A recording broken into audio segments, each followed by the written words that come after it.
Well, hello there. Super excited to be here with you today. We are going to talk about choosing authenticity to have a thriving business. I got my girlfriend Julie in the back, and we are so excited to share this information with you, and we'll see you on the other side.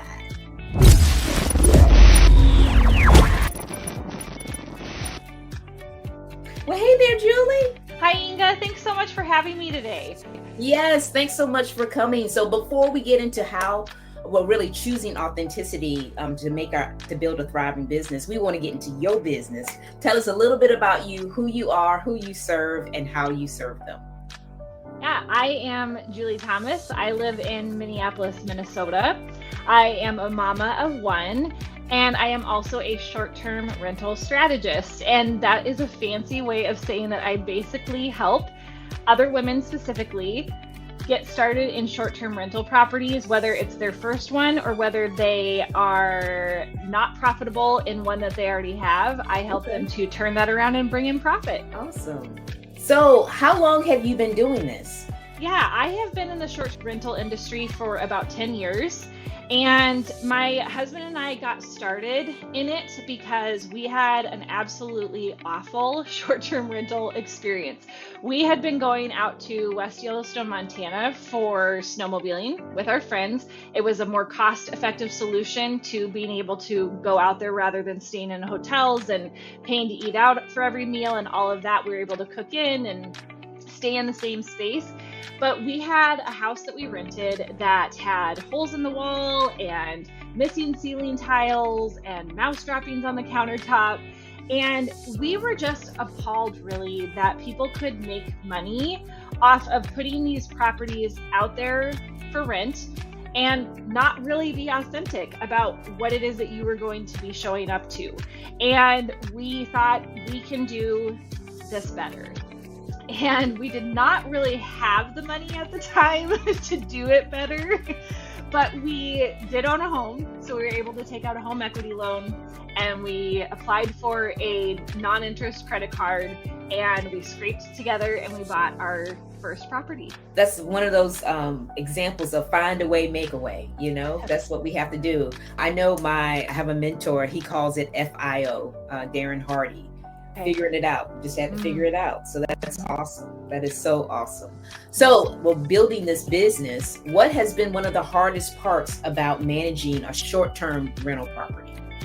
Yeah, I would say the biggest thing for us, because our properties are remote, they are not in the state that we are in, or if they are, they're really far away.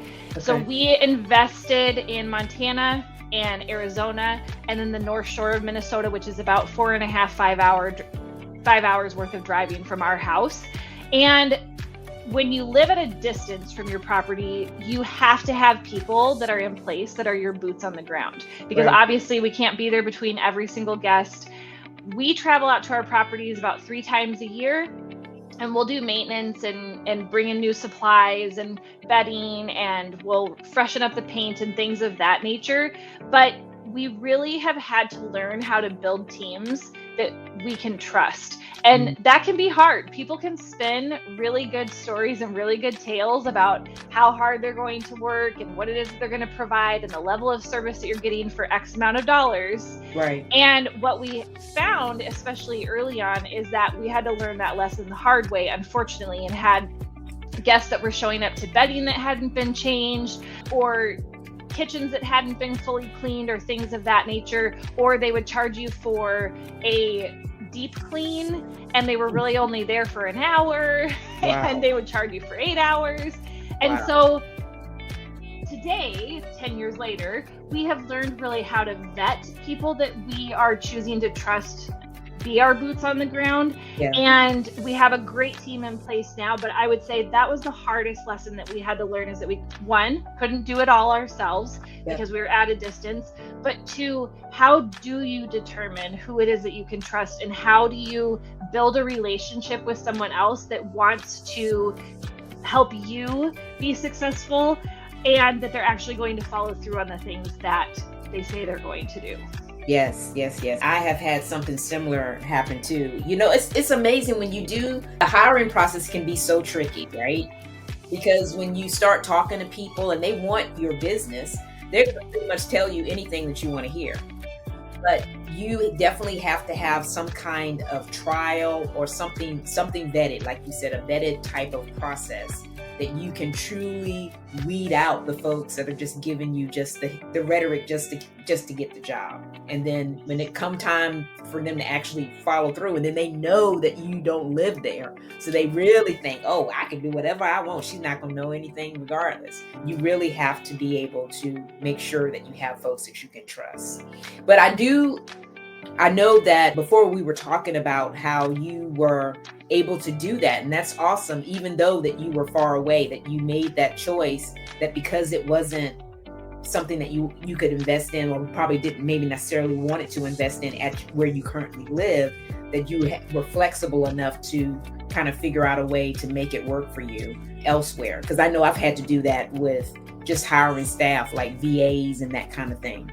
Not necessarily hiring someone in the United States, but being able to find someone overseas that was a little bit cheaper, well, really a whole lot cheaper, provided the service that I wanted them to do for me. So I totally get that. Yeah. Early on, we had done a lot of market analysis and recognized that we weren't able to invest from a profitability perspective around where we lived. And so then what we decided to do instead is that we made the choice to invest in a place that we really knew well. And that's usually what we teach our clients, is that if you can't invest where you live because it just doesn't make sense, or it doesn't meet your financial goals, it may be profitable for you to invest where you live. Maybe you're fine with it just paying the mortgage. But if you're looking for income from these properties that you can live off of or eventually leave your 9-to-5, then sometimes that isn't in the market in which you live. And so then what we teach them to do is, where else do you know really well? Because you have family that live there, you vacation there, you've been there before and you've absolutely loved it, but you understand the draw. And for us, that was Montana, and that's where we started, was because we knew that market so well. We understood why people were coming to West Yellowstone in the winter to snowmobile and seeking the big powder out there. We understood that people in the summer come out there for Yellowstone National Park, and that they're coming out oftentimes with their families or for anniversary trips or big birthday trips or things like that. And they're often saving for years to be able to afford that trip as a family. And so when you understand that, and you're choosing to invest in that kind of market, you're going to be successful, because as we're going to talk about today with that authenticity piece, you get why they're there. And that is a big part, I think, of being successful in any business, but in the short-term rental space, I think it has started to really lack in authenticity, because people are just investing in these good markets, but they're not necessarily markets that they understand. And so then you're not authentically showing up for your guests.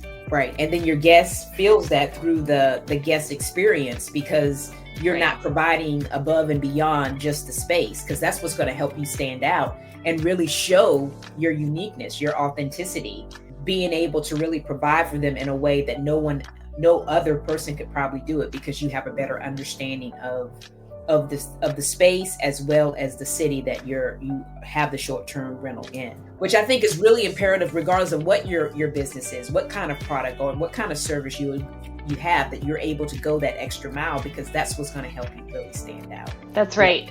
Exactly. Like one of the emails that goes out to our guests focuses on, okay, here's how you can save money on groceries. Like, yes, there's a small market, which you should do some of your grocery shopping in, but if you really want to save, go to the grocery stores that are around the airport, because those have the bigger in bulk grocery stores that you're going to save some money on the non-perishable items. Or don't buy bear spray because you can't fly it home with you, so here's where you can rent it, right? If you haven't experienced that yourself, you don't know to even make that recommendation to make someone stay smoother. Yep. Yeah.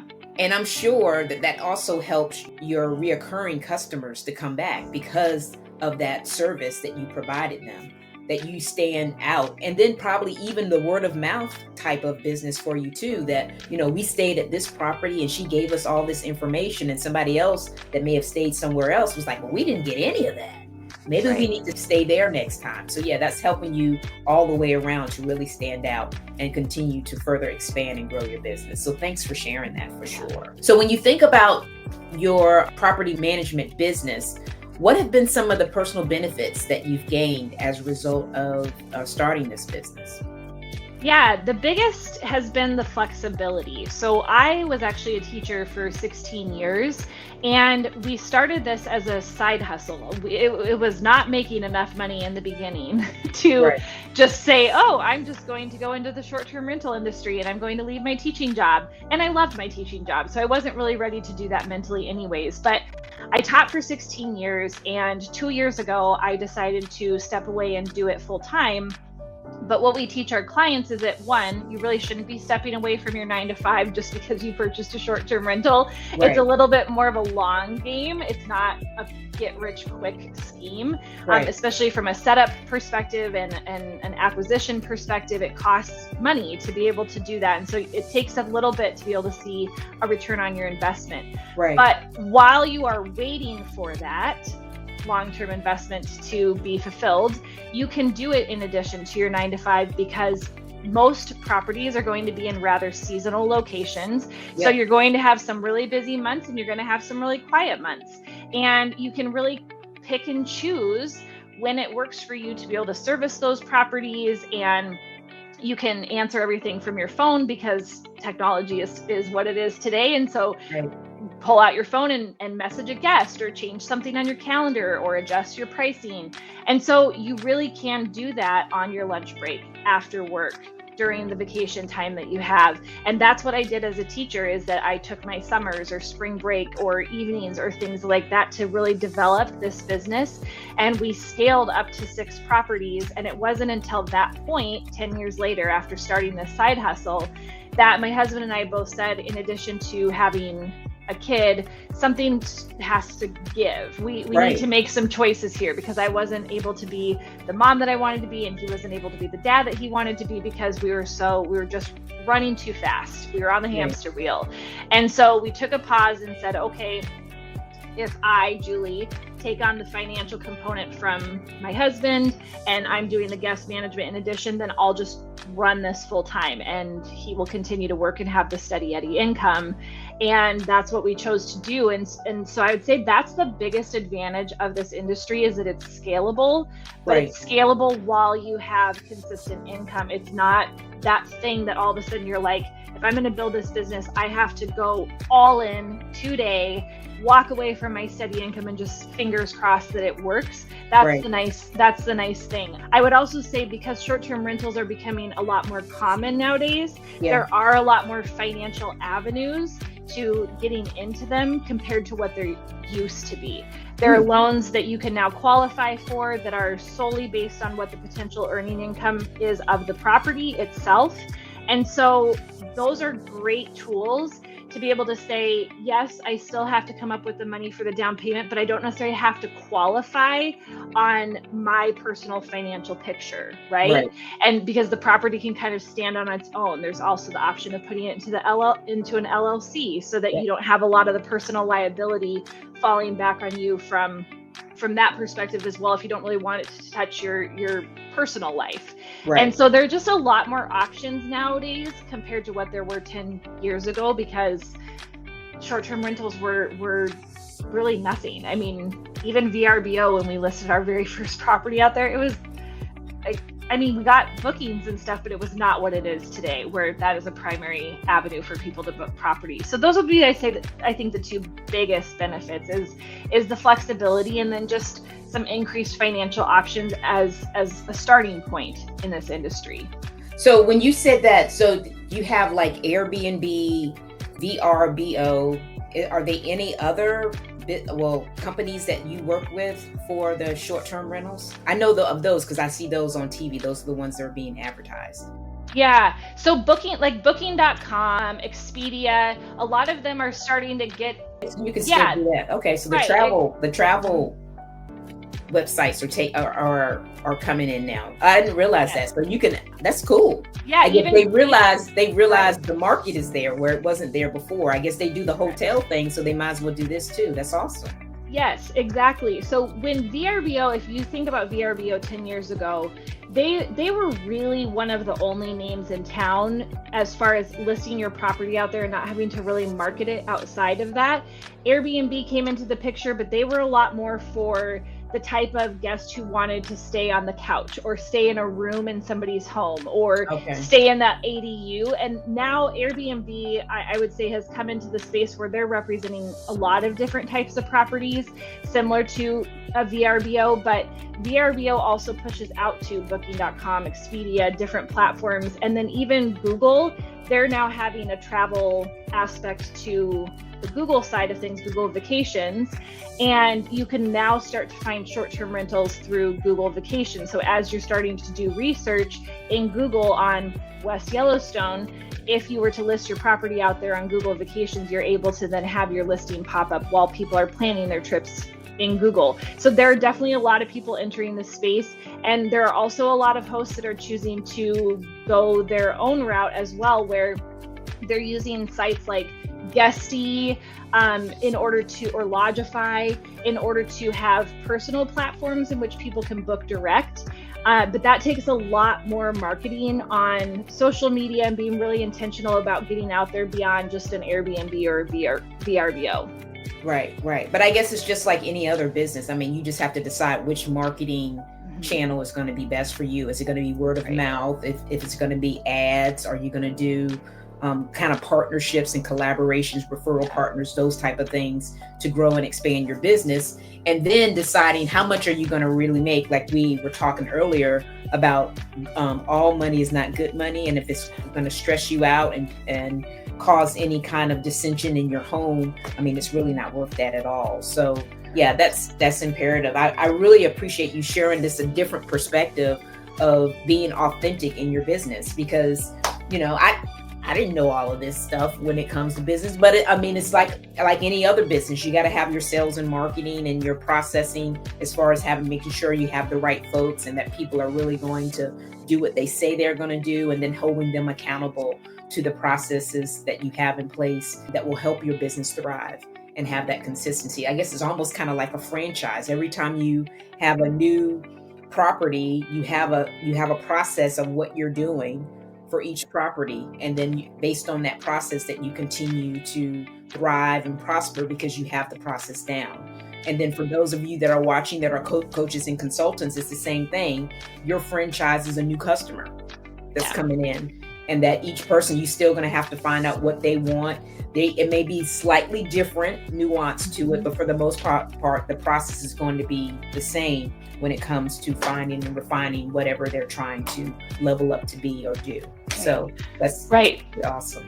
Yeah, determining really, to your point, what your brand is, right? What is it that you're marketing? And as we were talking about earlier with that authenticity piece, we've personally built our brand of properties to really be about authenticity. That is at the core of what we do, that the products that we're putting out there, the properties that we're putting out there for guests to book are exactly as they are listed to be, so that when you show up, your expectations are met. And then that translates into people being happy because what they saw is what they got. And then you get good reviews based on that feedback. And then you have loyalty that is built because you have this brand based around what I say I'm going to provide you, I'm actually providing you. And it is so important, like you said, to pivot and adjust and know that market, and then decide really what is it that you're putting out there and the why behind that. Like, we know we would cap ourselves at 10 properties. We are not going above and beyond that. It's so easy to get lost in chasing the dollars and build these big things.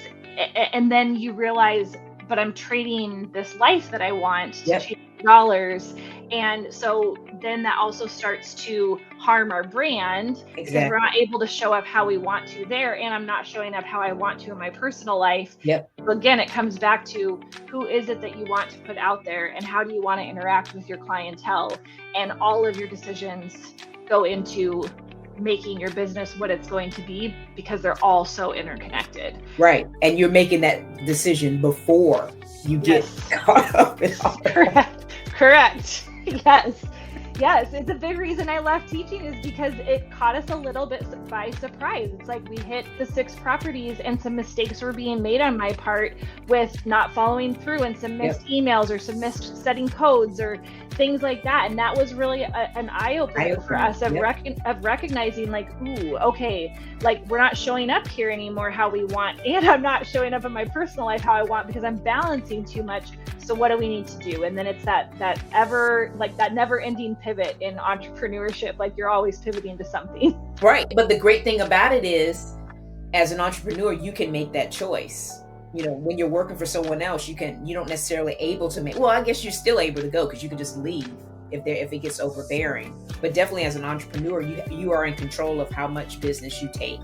So you can make that choice and put a line in the sand and say, this is it. I'm not doing anything else. So, exactly. So thank you for sharing that. Because that's real. That is so real. Juggling, motherhood and working and just personal care in itself, that we need to make sure that we manage as well. Because we can't be a good mommy or a good business owner if we're not taking care of ourselves. So for sure. Yeah. Tell us, I know we were talking before, you were telling us about some freebies you had. So tell us a little bit about that. Yeah. So our 3 core freebies, one goes into a little bit of the nitty gritty of, okay, so you want to get into short-term rentals. What does that look like? And what are some things that you need to be asking yourself or thinking about as to whether or not it's right for you?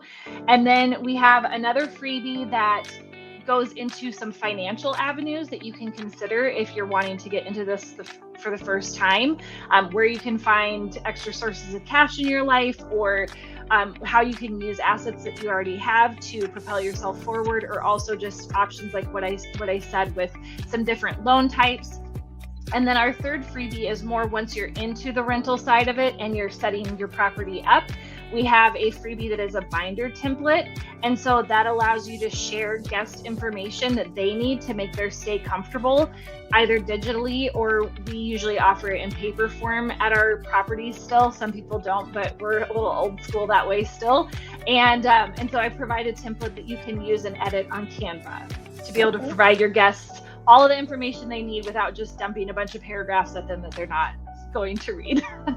Right. So those are some valuable freebies. So if any of you are out there that are considering tapping into the short-term property management business, sounds like some things that you definitely want to have. Yeah. So thanks again so much, Julie, for sharing your wisdom and your experience with us. And for those of you watching, thank you for watching. If you know of anyone that you would love for me to interview, by all means, let me know, and be sure to share this with 3 of your friends sharing about how to be choosing authenticity, because it's key regardless of what business you're in. We learned that today. So thanks for watching, and we'll see you next time. Thanks, Inga.